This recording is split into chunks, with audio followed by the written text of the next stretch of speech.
Gold, trusted gold buyers. మీరు తాకట్టు పెట్టిన బంగారాన్ని విడిపించి ఈ రోజు ఉన్న మార్కెట్ ధరకు కొనబడను.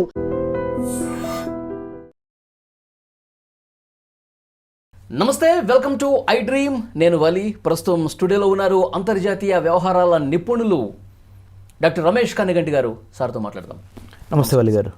రమేష్ కన్నగంటి గారు, మే 1వ తారీఖుకి ఇరాన్, ఇజ్రాయెల్, అమెరికా ఈ వార్ అనేది 60 రోజులకు చేరుకుంటుంది. కానీ ఏ యుద్ధమైనా సరే 60 రోజులకు వచ్చిందంటే తప్పకుండా అమెరికా కాంగ్రెస్ అనుమతి తప్పనిసరి అధ్యక్షుడికి. మరి ఏం జరగబోతుందంటారు? ఇంకా ఎక్కడ కొలిక్కి వచ్చే పరిస్థితి కనిపించట్లా, యుద్ధం ఆగే పరిస్థితి కనిపించట్లా, ఎలా ఉండబోతోంది? ఐ డ్రీమ్ చూస్తున్న తెలుగు ప్రజలందరికీ నా నమస్తే. నన్ను ఐ డ్రీమ్కు పిలిచినందుకు వలి గారికి థ్యాంక్స్ చెప్తా. అమెరికన్ రాజ్యాంగం, అమెరికన్ కాన్స్టిట్యూషన్, అమెరికన్ చట్టసభలు అంటే senate and house of representatives rules and regulations plus America యొక్క ప్రెసిడెన్షియల్ వైఖరి 1789 ఫస్ట్ ప్రెసిడెంట్ జార్జ్ వాషింగ్టన్ నుంచి ఇవాళ వరకు 47th president of the United states of America Donald Trump వరకు చూసుకుంటే 250 సంవత్సరాల అమెరికా యొక్క సుదీర్ఘమైన ప్రజాస్వామ్య వ్యవస్థను పరిశీలించినట్లయితే అమెరికన్ ప్రెసిడెంటు ఏ దేశం మీదైనా యుద్ధానికి వెళ్ళే అధికారం ఉంది. We the people of the United States of America, in order to form a more perfect union, establish justice, ensure domestic tranquility, provide for the common defense, promote the general welfare. ఇది preamble of the American constitution. ప్రపంచంలో ఉన్న అన్ని రాజ్యాంగాల్లో చాలా తక్కువ చిన్న size ఉన్న రాజ్యాంగం, very small constitution అని చెప్పొచ్చు అమెరికాది. సమగ్రంగా కాంప్రహెన్సివ్గా చిన్నదిగా ఉంటుంది, కానీ it has so much of depth and width and length and breadth అంటారు. అంత గొప్ప కాన్స్టిట్యూషన్ ఇది. దాని ప్రకారం మనం గమనించినట్లయితే చెక్స్ అండ్ బ్యాలెన్సెస్ అని అమెరికాలో ఎవరైనా అతిగా చేస్తుంటే ఇంకొక శాఖ దాన్ని ఆపే అధికారం ఉంటుంది. 3 ఇంపార్టెంట్ శాఖలు ఉంటాయి, అందరికీ తెలిసిందే. అది ఎగ్జిక్యూటివ్, జ్యుడిషియరీ అండ్ లెజిస్లేటివ్. ఒక శాఖకి ఇంకో శాఖ చెక్ పెడతా ఉంటుంది, ఏది తన పరిధిని మించి.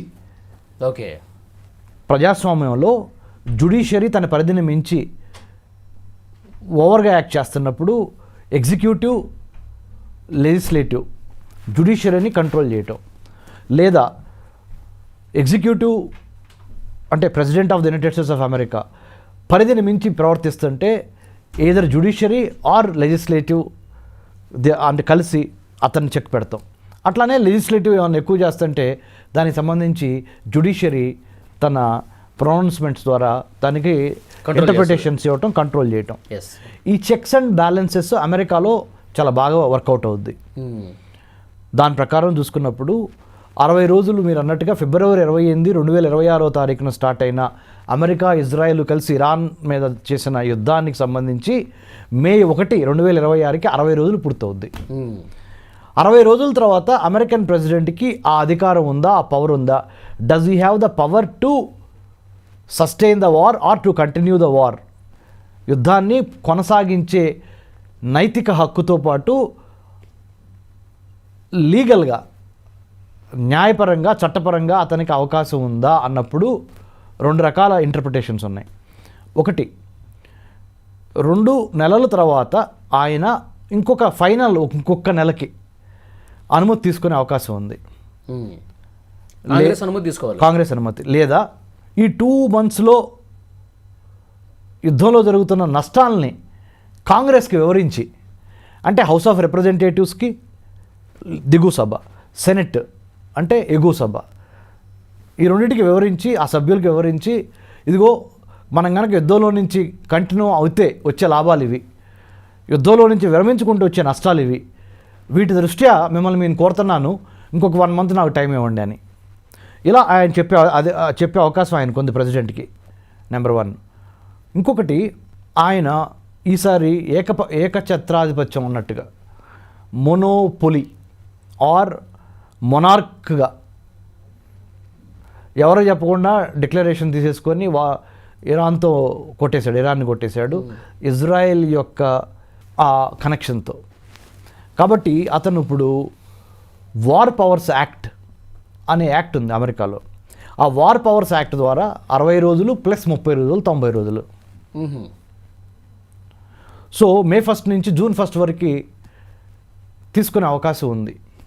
ఓకే. ఒకవేళ కాంగ్రెస్ ఒప్పుకోలేదనుకోండి, యుద్ధ విరమణ చేయక తప్పదు.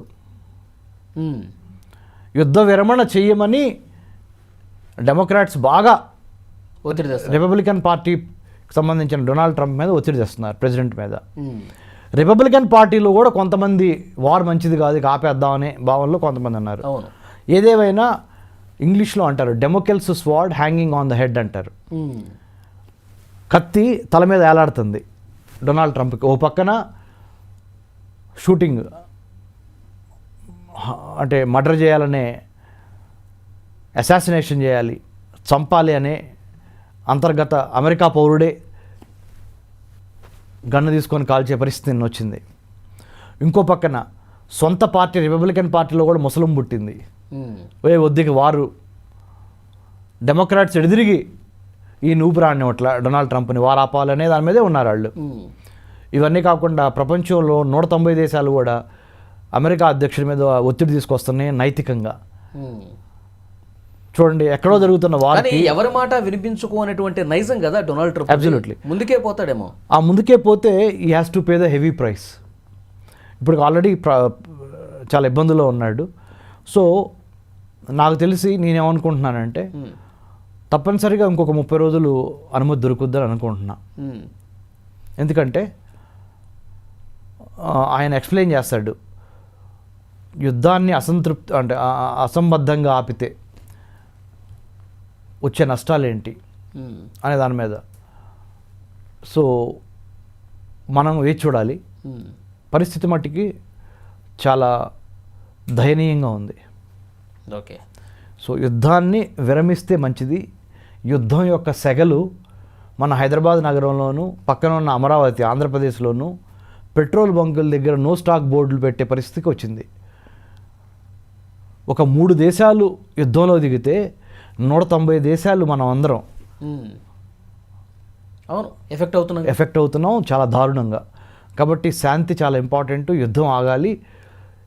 అమెరికన్ కాంగ్రెస్ అమెరికా ప్రెసిడెంట్ అయిన డొనాల్డ్ ట్రంప్ని నొక్కి అవసరమైతే తొక్కి, ప్రజాస్వామ్యంలో ఒక అధ్యక్షుడు నిరంకుశంగా నిర్ణయాలు తీసుకుంటున్నాడు అని భావించినప్పుడు ప్రజాస్వామ్యం ఉందని ఎలా తెలుసుద్ది?